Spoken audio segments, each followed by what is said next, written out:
Жастық ішінде 20 жыл жасырылған бұл поэма ұлт жадынан өшпеген ерлік пен сөздің жеңісі. Құлагер. Өрттен аман, өлімнен озған рух. Бұл еркіндік сүйген елдің даласы. Бұл жүйрік пен жүректің тағдыры жазылған мекен.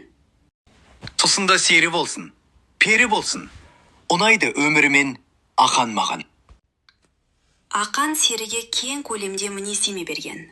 Сол мінездеме арқылы ақан серінің ұнамды тұлғасы анықтала бастайды. Құлагердің даралығы мен ақанның даңқы кей адамдардың көре алмаушылығын тудырады. Сағынайдың асы кезінде, өткен бәйге кезінде құлагер қасақана қастандықтың құрбаны болады.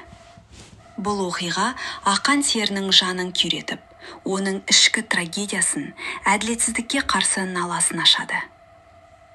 Ильястың тағдыры. Құлагердің тағдырымен егіз. Құлагер көре алмаушылықтың құрбаны болса, 1907 жылы Ильяс ұлтшыл деген жалған айыппен небәрі 17 минутта ату жазасына кесілді.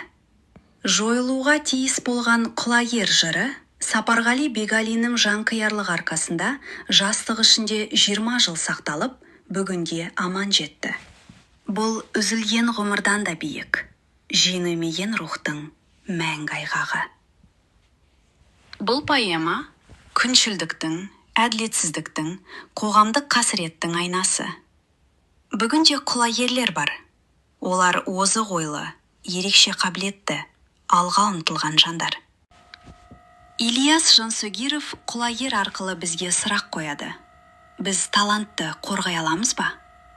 Сондықтан, құлагерді оқу керек, өйткені ол өткеннің емес, бүгіннің поэмасы. Құлагер, дара талант.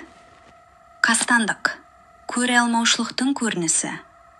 Ақан зары, халықтық қасірет. Поэма идеясы, шын жүйрікке әрдайым қауіп бар.